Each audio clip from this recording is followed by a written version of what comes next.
Welcome everyone. So today we're going to connect our Webflow account and also fetch the JSON files right here in NoCodeAPI. So first what we need to do is log in your account. Then once we're logged in, let's proceed to the marketplace and let's look for Webflow.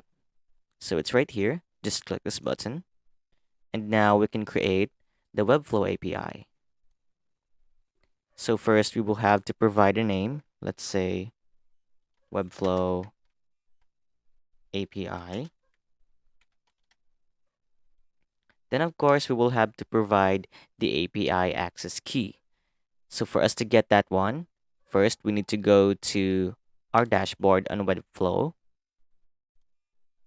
Click the dashboard.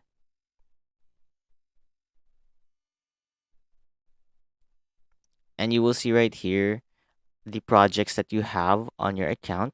Let's say I wanted to check this one.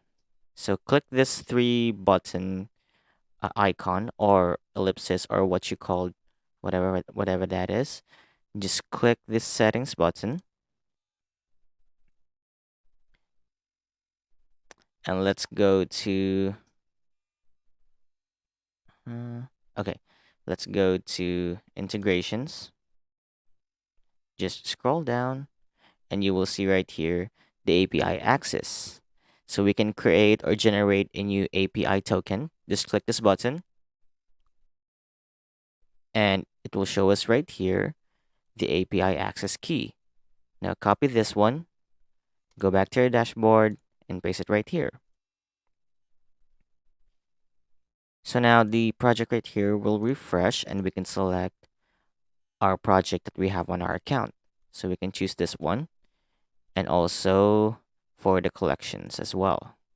Now click this create button and the API was created successfully. Now we can check out the list of endpoints by clicking this button and you will see right here the get all items, add items, update items, and etc. So by clicking test an API, you will see the JSON files right here on the side and also the list that you have or list of sites or the list of collections as well.